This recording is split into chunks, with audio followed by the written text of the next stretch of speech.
j'espère que vous allez bien. Je suis vraiment ravie de vous retrouver aujourd'hui pour une nouvelle vidéo sur la chaîne qui va être un book haul. Moi qui ne faisais jamais de book haul, j'avoue que cette année, je crois que c'est le troisième ou le quatrième peut-être. Je ne sais plus, bref. Donc book haul qui va s'étaler sur plusieurs mois. Je saurais pas trop vous dire quel mois, mais depuis la dernière fois en fait. Et avant toute chose, je ne vous présente pas l'Ikabog de J.K. Rowling puisque je l'ai déjà lu et je vous ai déjà fait un update dessus, donc je vois pas trop l'intérêt de vous remontrer que je l'ai acquis puisque je l'ai déjà lu. Ça ne fait pas trop de sens. C'est pareil pour les saisons, je ne suis pas très douée là-dedans, ici. Les saisons de la tempête de El Cosimano, que vous avez un update lecture aussi dessus. D'ailleurs, si j'y pense, j'essayerai de vous les mettre dans le petit i. Et je vous en ai parlé en long, en large et en travers tellement j'étais heureuse. Et je vous ai d'ailleurs fait aussi un update sur le tome 5. J'ai récupéré donc ici les 13 tomes des Charlie Davidson de Tarinda Jones. Donc voilà, je les ai pas sortis, surtout qu'il y en a 13. J'avoue que je voyais pas trop l'intérêt de vous sortir ma pile et vous la montrer comme ça, il n'y avait pas trop d'intérêt. Vous les montrer un par un, c'est pareil, pas trop d'intérêt. Donc voilà. Il y a aussi ces 15 livres là qui sont rentrés dans ma bibliothèque depuis le dernier book haul, mais voilà, je vois pas l'intérêt de vous les présenter. Mais par contre, j'ai plein de livres, mais vraiment beaucoup de livres à vous présenter dans cette vidéo, donc on va commencer tout de suite. Alors j'essaye de vous les faire à peu près dans l'ordre chronologique, et donc il y a peut-être un mois et demi je dirais, ça devait être fin mai ou début juin, je ne sais plus, bref.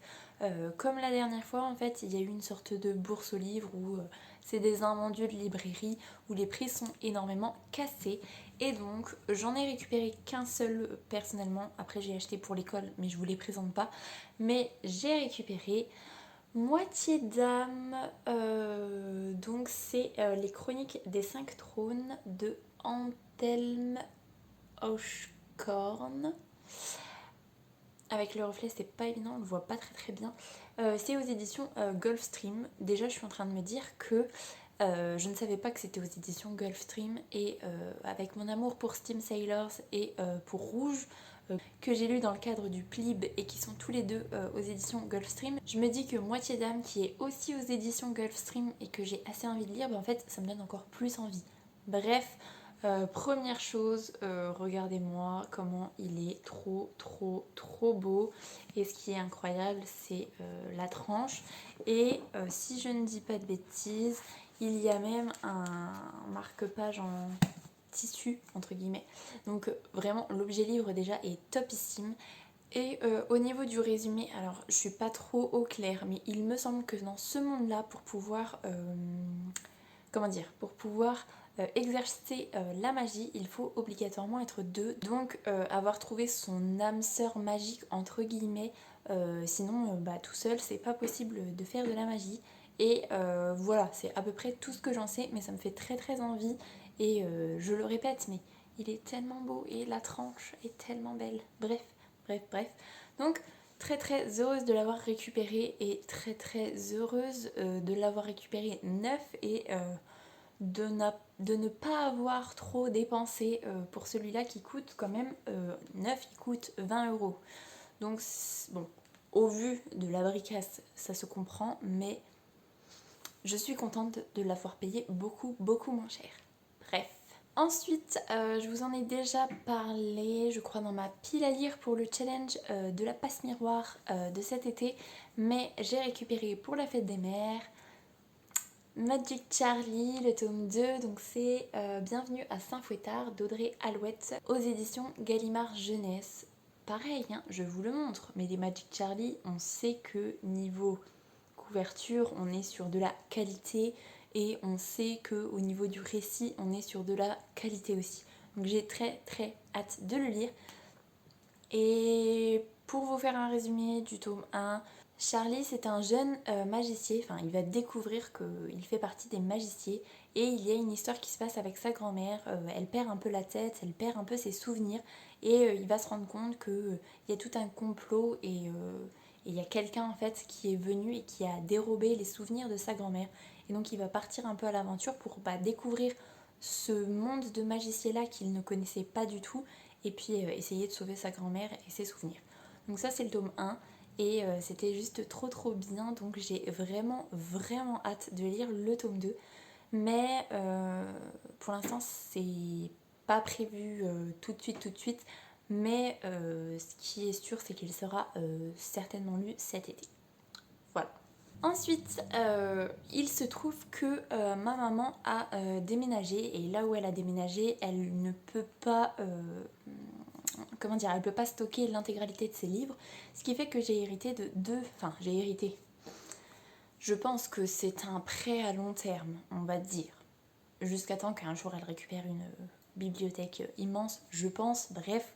Donc j'ai hérité de 2 livres supplémentaires, je suis super contente. Et le premier c'est Warbreaker de Brandon Sanderson aux éditions Le Livre de Poche. Le reflet aujourd'hui c'est pas fou, hein, on voit pas des masses. Je ne sais pas du tout de quoi ça parle, clairement pas du tout, mais c'est du Brandon Sanderson, donc je vais le lire avec plaisir. Encore une fois, c'est une énorme pavasse. J'ai très hâte de le lire. Mais pareil, je vais me faire une petite pause de Sanderson parce que c'est des énormes briques, parce que techniquement je suis en plein challenge là et j'aimerais bien avancer un petit peu en fait niveau lecture parce que c'est vrai que je patauge un petit peu en ce moment. Donc je vais essayer de récupérer un bon rythme de lecture et pourquoi pas me le faire au mois d'août, ce serait vraiment bien. Je peux quand même regarder la 4e de couverture pour vous dire globalement de quoi ça parle. Donc en gros on a 2 sœurs, il y en a une qui est envoyée pour épouser un dieu roi contre son gré évidemment et sa sœur va essayer de la sauver en fait. Voilà, ça c'est le tout début de la 4e de couverture, j'en ai pas lu plus, rien que ça en fait ça me convient parfaitement. Donc voilà, très hâte de lire celui-là. Et deuxième acquisition du coup, enfin deuxième prêt on va dire, c'est Miss Charity de Marie-Aude Muraille que j'ai aux éditions L'École des loisirs. Pareil, le reflet, on voit pas des masses, hein. Aujourd'hui c'est terrible. Déjà, c'est quoi cette brique déjà? Mais vraiment, il est excessivement lourd. Après, je ne sais pas si vous allez voir, mais on est sur de la grosse écriture, des grosses marges, donc ça devrait le faire. Et évidemment, je ne sais pas du tout de quoi ça parle. Mais comme pour Brandon Sanderson, c'est du Marie-Aude Muraille, donc je pense que clairement ça va me plaire. Je viens quand même de jeter un œil sur la 4e de couverture. En gros, Charity, c'est une petite fille qui fait partie de la bonne société des années 1880. Oui, c'est ça. Donc elle est intéressée par énormément de choses, sauf que comme c'est une petite fille de la bonne société, elle est censée se taire et ne pas s'intéresser à tout ça. Et donc elle va se réfugier un petit peu avec une des bonnes de la maison et elle va élever des souris, elle va dresser un lapin, elle va étudier des choses au microscope, enfin ce genre de choses là. Et voilà, en gros c'est à peu près ça. Là, j'ai envie. Je vous avoue que le fait de l'avoir dans les mains, même si clairement mon bras va se déboîter, mais le fait de l'avoir dans les mains, le fait d'avoir lu la 4e de couverture et le fait de savoir que c'est Marie-Aude Muraille, j'avoue que j'ai très envie de le lire, mais ce n'est pas dans mes priorités. Mais j'ai quand même très envie de le lire, donc voilà. Et ensuite, on va passer au cadeau d'anniversaire. Et là, je suis trop contente. J'ai pas terminé en fait de récupérer tous mes cadeaux d'anniversaire. Je sais que je vais avoir un super livre par ma petite Caroline. J'ai trop hâte, mais je le récupérerai qu'au mois d'août. Donc c'est tout. Je vous en parle pas aujourd'hui, mais clairement j'ai trop hâte parce que il me fait trop envie. Bref, c'est tout. Par ma maman, pour mon anniversaire, j'ai déjà récupéré et je suis tellement contente. Oui, regardez-le. Steam Sailors, donc c'est le tome 2, Les Alchimistes, donc c'est de E.S. Green aux éditions Gulfstream. Ah pareil, hein, je suis désolée de le dire à chaque fois, mais on est quand même sur de la qualité hein, en termes d'édition. Hein. Coup de cœur absolu, le tome 1 de Steam Sailors, c'est même lui qui remporte la première place du classement du PLIB selon moi. Hein. Pour l'instant, le gagnant n'a pas été encore sélectionné par l'ensemble de la populace, mais selon moi, c'est lui qui mérite. Et j'avais tellement hâte de lire le tome 2. Globalement, on est sur des pirates de l'air qui cherchent la cité perdue des alchimistes qui avaient développé de la magie, qui avaient développé énormément de choses. Et voilà, le tome 1, c'est ça. On suit Prudence qui va être enlevée par les pirates de l'héliotrope et qui va, malgré elle, un peu participer en fait à la recherche de cette cité. Et c'était trop bien, donc tellement hâte de lire le tome 2. Je ne vous cache pas que je pense que c'est ma prochaine lecture.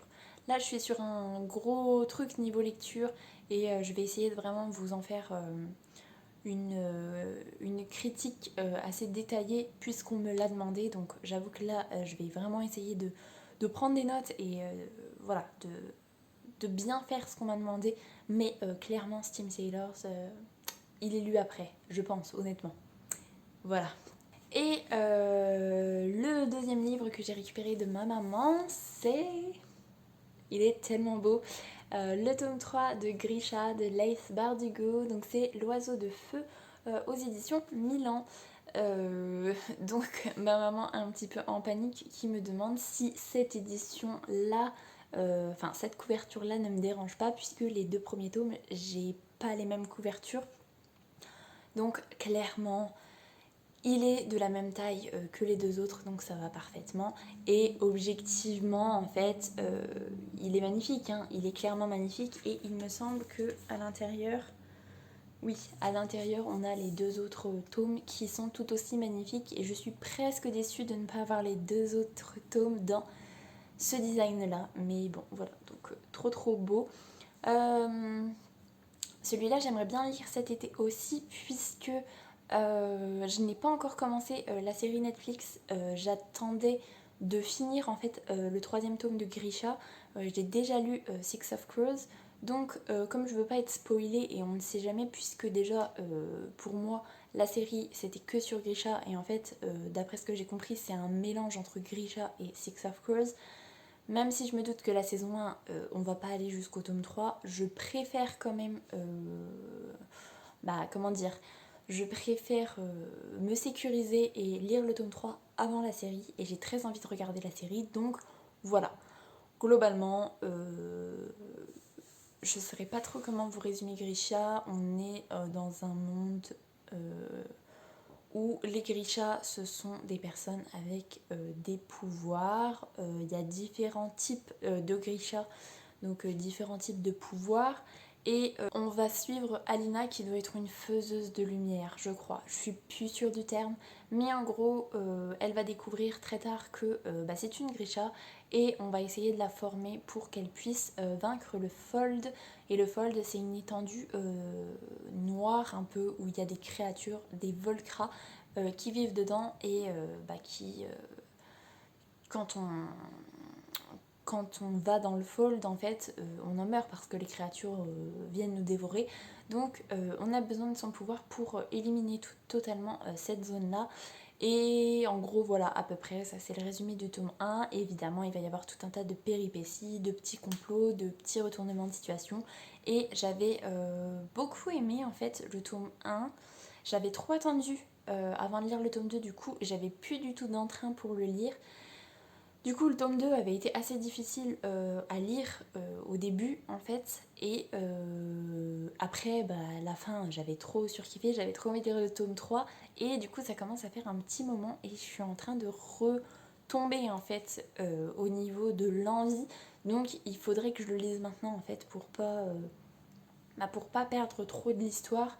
Je me ferai peut-être un résumé spoilant quand même du tome 2 avant de me lancer dedans. Mais voilà, je pense qu'il sera lu cet été.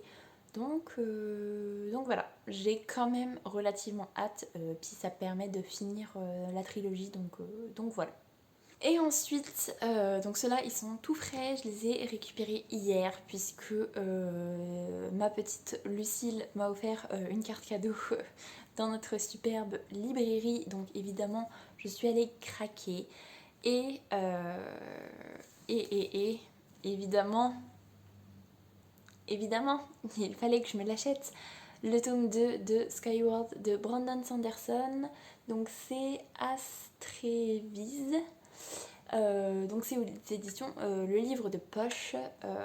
Pareil, moi je le trouve super beau. Trop beau. J'avais adoré le tome 1.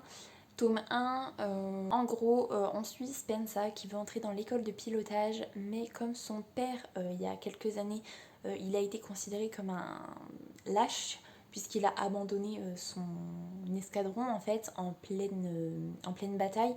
Du coup, on ne veut pas qu'elle rentre dans l'école de pilotage parce qu'on pense que la lâcheté c'est héréditaire. Donc elle va se battre et elle va finir quand même par rentrer dans cette école et on va suivre sa formation, les relations qu'elle va avoir avec les membres de son équipe et voilà, c'était juste génialissime, ça se lit tout seul et puis c'est du Brandon Sanderson donc trop bien au niveau de l'écriture. J'avais trop hâte de lire le tome 2 mais je sais pas s'il va y avoir un tome 3 mais je pense que stratégiquement le lire maintenant c'est un petit peu une mauvaise idée puisque j'arriverai pas à me retenir avant la sortie du tome 3 en fait, s'il y a un tome 3. Et s'il n'y a pas de tome 3, je vais être tellement triste de finir en fait. Donc voilà, j'ai quand même trop hâte de le lire. Je pense que je vais craquer, je le lirai peut-être cet été. J'ai l'impression que je vous dis ça pour tous les livres, que je vais les lire cet été, sauf que cet été a déjà commencé et clairement il n'y a que 2 mois, dont des vacances, dont des personnes que je vais y recevoir chez moi. Donc clairement quand il y a du monde chez moi, je lis beaucoup moins. Donc voilà, je ne suis pas du tout sûre de ce que je suis en train de vous dire, mais en tout cas j'en ai très envie. Voilà. Et le dernier, pour vous dire en fait, c'était pas celui-là que j'avais prévu d'acheter et prévu de vous présenter en fait aujourd'hui. Il se trouve que j'en ai acheté un autre et sur le chemin en fait, pour rentrer chez moi, je me suis rendu compte que je l'avais mis sur ma liste de cadeaux et en fait il se trouve que Caroline qui va m'offrir ce super livre là au mois d'août, en fait elle avait fait sa sélection parmi cette liste. J'avais vu qu'elle avait pris, mais je voulais garder la surprise, donc j'ai pas regardé ce qu'elle avait pris. Et je me suis dit, à tous les coups, celui que tu viens d'acheter, c'est celui qu'elle t'a pris, et bah bingo, c'était ça. Donc j'étais dégoûtée, et je suis retournée à la librairie en fait, et il n'y a pas eu de souci en fait, elle m'a dit, bah il n'y a pas de problème, vous pouvez échanger avec un autre livre. Et c'était pas si grave que ça parce que en allant à la librairie, je suis tombée sur un tome 2 et je me suis dit ah mais c'est vrai qu'il est sorti là et c'est vrai que tu avais très envie de te l'acheter et de le lire. Donc j'ai acheté le tome 2 de Vampiria, donc c'est La Cour des Miracles de Victor Dixen et c'est aux éditions Robert Laffont. Est-ce qu'on en parle de cet objet livre magnifique avec encore une fois les personnages, enfin vraiment il est trop beau et j'ai tellement envie de le lire. Donc niveau résumé du tome 1, ça commence à dater un peu. Je crois que ça doit être une de mes premières lectures de 2021. Donc on va suivre une jeune fille dont j'ai oublié le nom qui en gros dans le tome 1 a toute sa famille qui a été décimée en fait et par un stratagème elle va s'en sortir et ce qu'elle veut en fait c'est accéder à la cour et à Louis XIV qui est le commanditaire en fait du meurtre de toute sa famille et il se trouve que dans cet univers là même si on est en France actuellement sous l'époque de Louis XIV. Il se trouve que Louis XIV, c'est un vampire et vampire un peu différent de ce qu'on connaît en fait au niveau vampirique. Donc ça, j'avais déjà beaucoup apprécié dans le tome 1. Et donc elle va partir dans une école qui forme les gens à devenir les écuyers du roi. Et elle en fait elle veut devenir écuyère du roi pour pouvoir s'en approcher et pour pouvoir venger sa famille. Donc en gros ça c'est ce qui se passe dans le tome 1 et j'avais vraiment vraiment adoré tellement que je l'avais mis dans mes 25 présélectionnés pour le PLIB et dans mes 5 finalistes du PLIB. Il se trouve que il n'a pas été choisi à la majorité, mais j'avais tellement aimé que il était dedans. Donc voilà, au final, très très hâte de le lire aussi. Moins hâte que du Brandon Sanderson, que Steam Sailors, mais hâte quand même. Donc celui-là, ce sera peut-être pour la rentrée ou pour les vacances de Toussaint. Mais super contente de l'avoir récupéré parce que honnêtement, il est trop beau. Mais je crois que je vous ai présenté que des livres trop beaux aujourd'hui, donc voilà. Donc voilà pour ce book haul. Il était assez long parce que là au niveau du temps je vois que ça tourne depuis un moment. J'espère que je vais pouvoir pas mal couper pour pas que ce soit trop indigeste. Donc super contente de toutes mes nouvelles acquisitions, ça me donne encore plus envie de lire. Donc là je suis sur une lecture qui me prend pas mal de temps et comme je vous disais j'ai envie de prendre le temps, de prendre des notes pour pouvoir vraiment vous faire un update encore plus structuré que d'habitude puisque c'est une critique qu'on m'a demandé. Mais sinon après je pense que je vais essayer d'enchaîner à mort, même si je crois que la semaine dernière ou la semaine d'avant je vous disais que mon rythme chutait parce que série, parce que envie de jouer, et puis parce que ma petite chérie d'amour elle est toujours là, donc il faut toujours s'en occuper hein, clairement.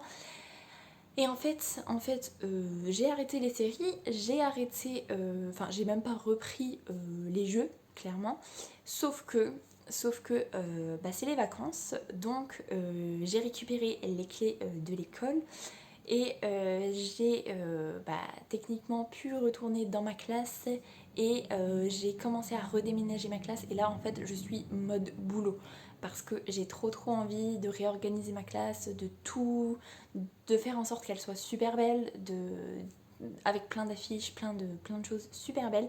Bref, donc en fait je suis un petit peu au niveau boulot en ce moment, ce qui est paradoxal puisqu'on vient d'entrer en vacances, mais bon, vous savez que moi je suis arrêtée depuis le mois de février, donc pour moi en fait là je commence vraiment à avoir envie de retravailler et le fait d'aller à l'école, le fait de bouger mes meubles, de vider, de trier, ça me donne trop envie, donc voilà. En ce moment ce qui me prend beaucoup de temps finalement c'est de préparer la rentrée de septembre, donc voilà, je chute niveau lecture.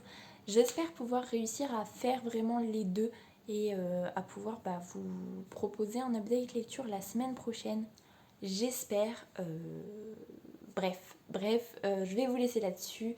J'espère que cette vidéo vous aura plu. Si c'est le cas, n'hésitez pas à mettre un petit pouce dans les airs, à vous abonner à la chaîne et à venir discuter avec moi en commentaire. Ça me fera super plaisir. En attendant, je vous souhaite une très belle semaine, de très belles lectures et je vous dis à la semaine prochaine. Salut!